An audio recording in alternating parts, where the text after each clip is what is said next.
Tonight, is Saskatchewan the most affordable province in Canada?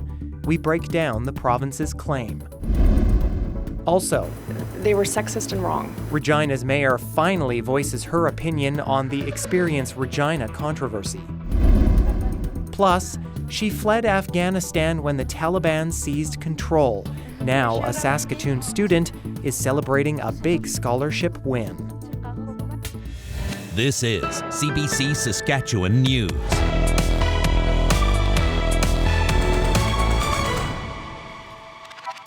It is Thursday, March 23rd, and the CBC Saskatchewan News starts right now. Good evening. Thanks for joining us. Sam is away tonight. Is Saskatchewan the most affordable province in Canada? It's a claim the provincial government makes in its latest budget released Wednesday. But as Sam Sampson explains, that analysis only applies to people already able to get by.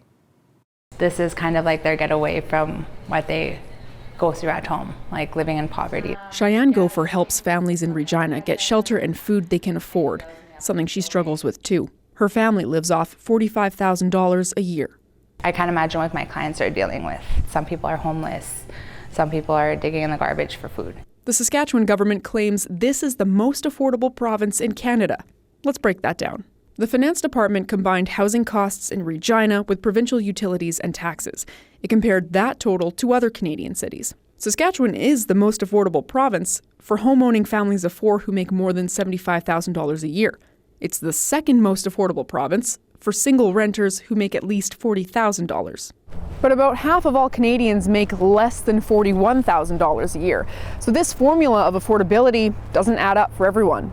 They're pseudo-families. University of Saskatchewan economics professor Joel Bruno says the math omits some realities. If you have two small children and you're searching for daycare, that could be a struggle. If you're trying to take care of an aging parent and struggling to find long-term care, that can be a struggle. It's not capturing what actual people might be living, but I think it does give you a basis for comparison across the cities in Canada. The province did boost income assistance programs by $30 a month per person.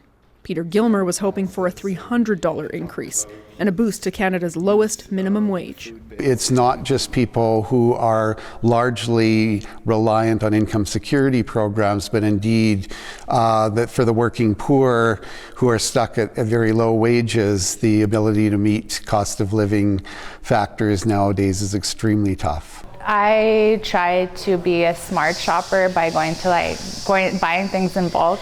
With those little changes and 3 jobs, things are still tight for Gopher's family, an experience she knows is common in one of Canada's most affordable provinces. Sam Sampson, CBC News, Regina. We now know where a new joint-use elementary school in Regina's Harbour Landing neighbourhood will be built. The province says a 4.5-hectare site has been selected on the corner of Gordon Road and Campbell Street. It's expected to open in 2026 and accommodate up to 850 students. The government says there will also be a 90-space childcare centre and a community space with a kitchen area. When you're in the subdivision itself, I think everybody knows how busy it is, and just the availability of land was going to be a challenge.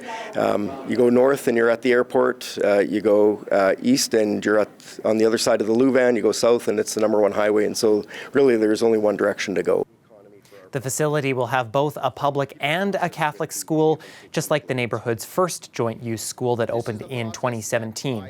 This past December, CBC News learned enrollment in the existing public school in Harbour Landing was over 1,000 students. The school was only designed to hold 675.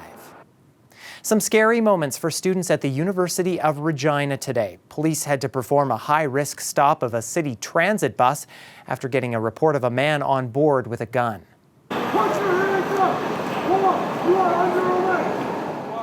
Things ended peacefully, though, when the passenger was ordered out of the bus and arrested by police. Before that, traffic was blocked off and students were told to stay away as the situation unfolded.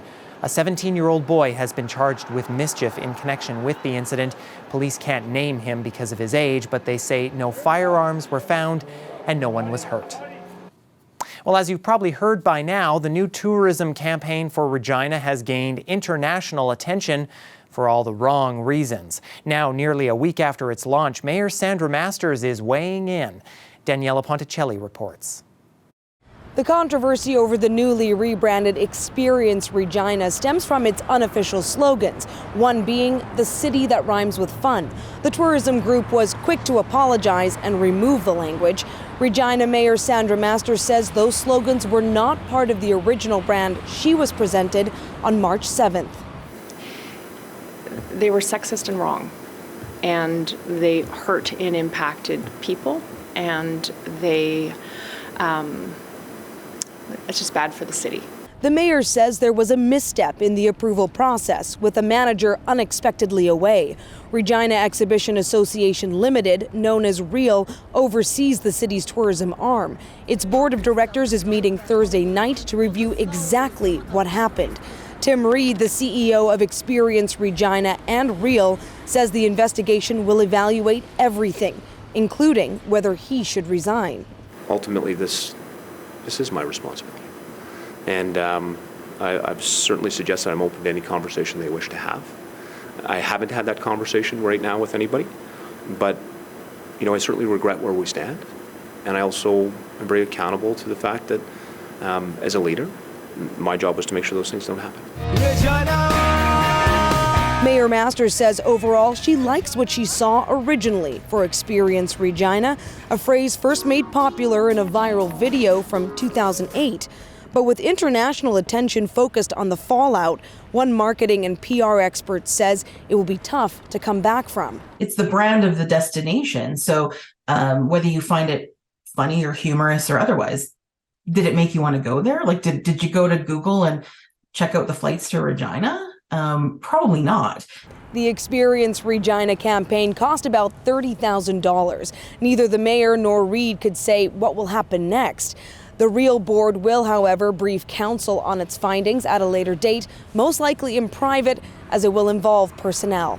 Daniela Ponticelli, CBC News, Regina. Meanwhile, Regina City Council has signed off on a series of downtown mega projects. All recommendations from Regina's Catalyst Committee have now been passed. They include a pedestrian bike trail system that would connect parts of the city and a new central library. Council has also approved a plan for a new arena to replace the Brandt Centre. The goal is to put it downtown, in the warehouse district, or the old CP rail yard. Despite being approved, most of the projects will need money from the federal and provincial governments or some private funding. The plan to replace the aging Lawson Pool with a new aquatic centre was given the go-ahead earlier this month. A Saskatoon high school student who fled Afghanistan when the Taliban seized control is celebrating a big win. Benin Arjman has won a prestigious Loran Award, a scholarship valued at more than $100,000. Arjman would not have been able to afford university tuition without it. But even as she celebrates her win, she's still thinking of others. I feel amazing, and it's like a great opportunity for me. Doing that application reminds me of what I did, and reminds me of back home, Afghanistan, and also the situation that I've been through, that I don't have it right now, the society problems, and also security, that I don't have those issues right now. Those was so hard, and I remember I end up crying after each part of application that I did, because yeah, it is hard for me to think about all of those again and again and over. Yesterday was the day that new school year in Afghanistan start, and women are not allowed to go to university or high school. Why? That's the huge part of it, and as well as they're not able to do what they want in society as a woman. They cannot go outside. They cannot be happy. They cannot celebrate New Year's. It's life in prison. Is that fair? And that's my hope. One day it gets better, and one day we could have freedom in our country and peace. And since coming to Canada, Benin Arjman has worked to raise money and awareness to address the struggles of women in her home country. She's applied to both the University of Saskatchewan and York University in Toronto. Well, the sun was out in full force today, and with warmer temperatures, certainly feels a little bit more like spring. But will this seasonal weather stick around, or are we going to plunge back below freezing? Stay with us. I'll have your forecast after the break.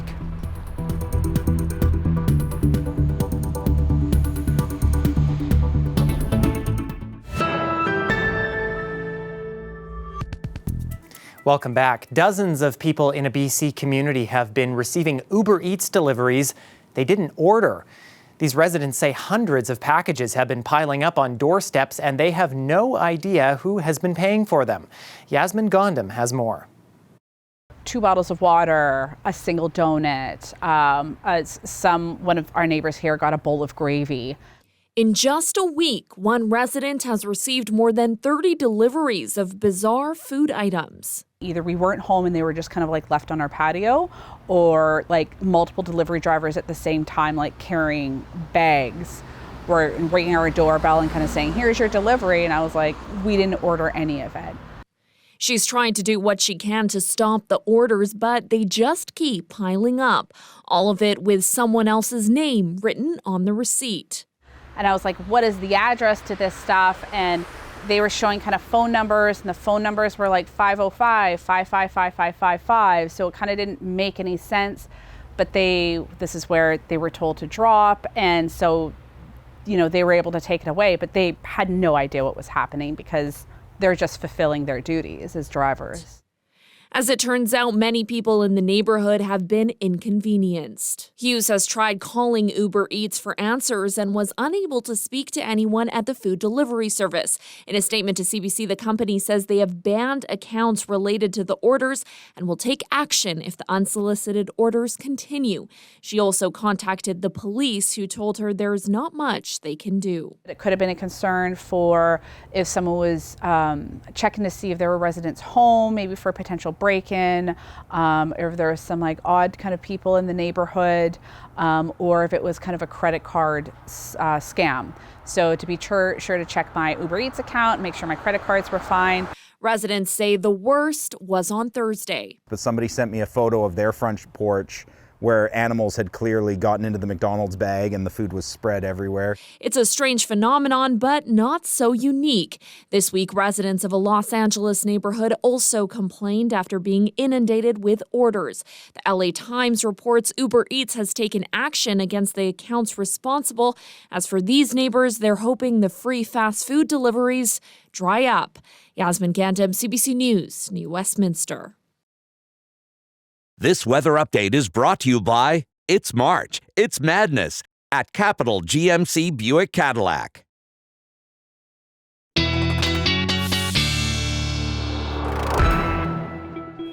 So nice to have daylight at this time of day now, especially when we actually get to enjoy the sun, see it out in full force like it is in Saskatoon, out our tower cam there this evening.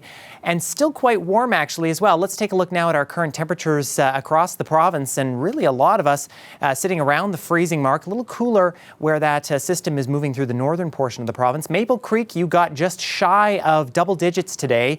That's not the warmest you would have been though throughout this year. You reached 13 degrees back on January 13th, but a lot of us enjoying those very warm temperatures right near the freezing mark, freezing in Regina, just a little bit below that in Saskatoon and the Battlefords. Now, I think our temperature pattern going to be staying pretty much the same over these next few days with a little bit of variation here and there, but no extremes really. Our jet stream pattern, our upper atmosphere pattern showing not a whole lot changing. And because that really stagnant pattern, we seem to be getting that temperature inversion where it gets warmer the higher up you go in the air instead of colder. That's trapping those moisture particles, and that is producing some fog. And so once again tonight, there will be fog possible in patches throughout much of south and central. We had some kind of heavier fog in southwestern Saskatchewan last night that prompted some advisories.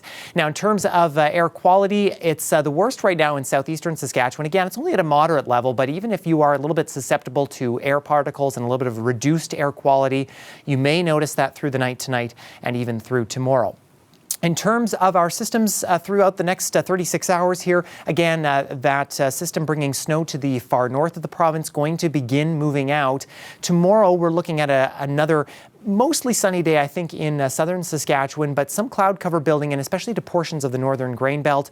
But we will be getting clearing, especially in the far north through tomorrow afternoon. And as we head into Saturday, though, a little bit more cloud cover building in, especially to southern Saskatchewan. Winds have been a little bit breezy just in the Parkland region, but not by very much today. They have mostly calmed down as of now. A little bit breezy in southwestern Saskatchewan, around 40 kilometers an hour there. We're looking for winds to be fairly light through the night tonight and through the day tomorrow. And then as we head into Saturday, high pressure starts moving back in again, and that's going to reduce our wind gusts through the afternoon. The other thing it's going to do is it is going to drop our temperatures by a little bit, so we won't be as warm as we've been these last few days in Regina. Again, normal for this year is 3 degrees above zero, especially on Monday. We're definitely not going to be hitting that. But again, no really warm or really cold temperatures here as that jet stream pattern stays pretty stagnant. We will get some clearing as we head into next week after kind of a cloudy weekend. In Saskatoon, sort of the same thing here. We could see some flurries on Sunday. Pay attention to those overnight lows, though. It is quite cold on Sunday and Monday. Should be around -7 this time of year. But things will start warming up as we start heading into next week. We will get some clearing conditions as well, and we'll be getting closer to that ever elusive freezing mark.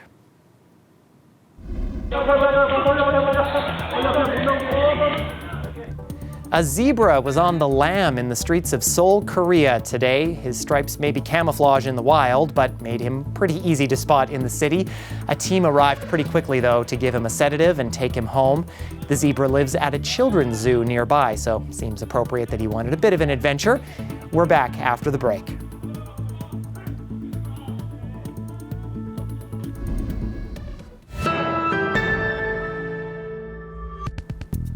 Edmonton police say a 16-year-old boy who shot and killed 2 officers a week ago is also believed to have been behind another shooting just a few days earlier. At a media update this afternoon, investigators also revealed the teenage shooter had no criminal record, but did have a previous encounter with police this past fall. CBC's Paige Parsons has the latest on the investigation. A significant update from Edmonton police today. They say forensics have confirmed that the weapon that was used to shoot and kill 2 police officers is the same weapon that was used in a shooting at a Pizza Hut just a few blocks away 4 days earlier. Police say at this point they do believe that the 16-year-old suspect in the Pizza Hut shooting is the same youth who shot and killed the police officers, shot his mother, and then shot and killed himself. But at this point, police aren't sharing that youth's identity. They say that's for privacy reasons, but also because they believe that there are some investigative concerns. They're trying to find out how that teenager was able to get a gun, and they say there could be criminal charges potentially as they work through that investigation. So obviously the firearm and how the youth got that firearm is very of paramount importance. Like, how did a 16-year-old obtain this gun? Working backwards, whoever he got that gun from probably faces some criminal jeopardy, and we're working backwards to try and figure out what that looks like. So there's other investigations that could become compromised. But we also found out a little bit more about this youth. Still, back in November of 2022, police did attend the apartment, and this youth was taken into custody by police under the Mental Health Act. We also know that the parents, the police dispatch, and the 2 officers who attended the apartment, apparently investigators believe none of them knew that the teen had a gun that night. So there's still quite a bit for investigators to work through, and we'll be continuing to follow it for further updates. Paige Parsons, CBC News, Edmonton. Allegations of foreign meddling in Canada's elections have been linked to a federal Liberal MP. In a surprise move, Han Dong, who represents the Toronto riding of Don Valley North, has left the party caucus while he defends himself against the accusations. But he will remain in the House of Commons as an independent. CBC's Rafi Bouchikanian has the latest. The Honourable Member for Don Valley North. Mr. Speaker. Han Dong is still an MP, but not as a Liberal member of caucus for the next while. Media reports today quoting unverified and anonymous sources have attacked my reputation and called into questions my loyalty to Canada. Let me be clear. What has been reported is false, and I will defend myself against these absolutely untrue claims. Those claims come from Global News, stating in February 2021 Han Dong had a conversation with a Chinese consular official to allegedly advise Beijing against freeing two Canadians, Michael Kovrig and Michael Spavor, from jail, because their release would be helpful to the Conservatives. CBC News has not verified the allegation. The intelligence services that came up with this information to the media would have told the Prime Minister. When did they tell him? Bringing back the two Michaels, Michael Kovrig and Michael Spavor, was the utmost priority of this government, of all members of this House. Dong's challenge in proving the allegations against them false could well be insurmountable, says this former intelligence official. It's not clear whether this allegation is even true or what the source of the allegation was. It could, for example, be something that was reported by a human source. And in that case, you have no way of checking that until you can either interview somebody else or find another source to collect that information. While the face-off between Liberals and the political opposition over a public inquiry continued.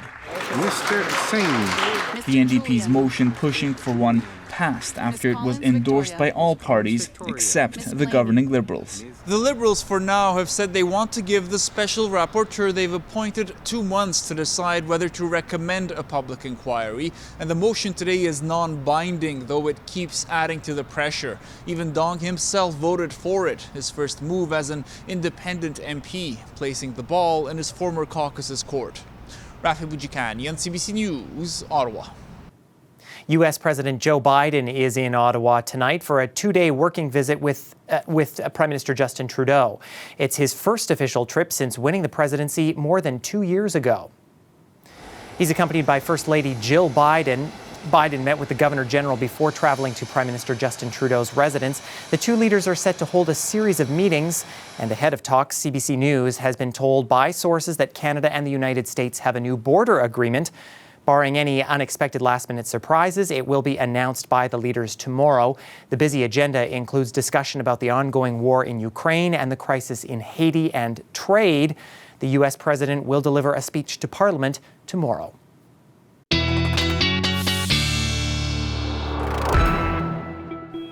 Not too bad of a morning in Regina in terms of our sky conditions, but a little on the chilly side. A mainly sunny, wind chill around -19 or so, but we'll be warming up pretty quickly heading toward the noon hour, a good 10 degrees in that 4 hours there. Still mainly sunny by the noon hour, and I think the mainly sunny conditions will probably stick around through the afternoon. Winds not too bad either, northwest about 20 kilometers an hour. Saskatoon, we're looking for a little bit more cloud cover, a little bit warmer at 8 a.m., wind chill around -18, and then cloud cover really building in for you tomorrow afternoon and through the northern grain belt, but again, a nice high of around -4 or so. Northeast winds just a touch breezy. Karina sends us this beautiful shot tonight from Moose Jaw. She calls this the highway to heaven. A great shot in Moose Jaw between the aurora, the nighttime sky, and that sunrise as well in the distance too. So thank you so much for Karina for showing us that and for sending that in. And another beautiful thing to leave you with tonight, the annual explosion of cherry blossoms is on full display in Washington. The blossoms are a little earlier than usual this year due to a mild winter. Lucky them. They've been at their peak this week, according to the U.S. National Park Service. The U.S. Capitol has thousands of cherry trees, and there are 12 different varieties. The original trees were a gift from Japan and were planted in 1912. But I think for us, we're going to have to wait a little while longer before anything starts blossoming around here. That is it for us tonight. For news anytime, you can head to our website or subscribe to the CBC Saskatchewan YouTube channel. Glenn Reed and I will be back with more local news and weather at 11. In the meantime, thank you so much for watching. Have a great night.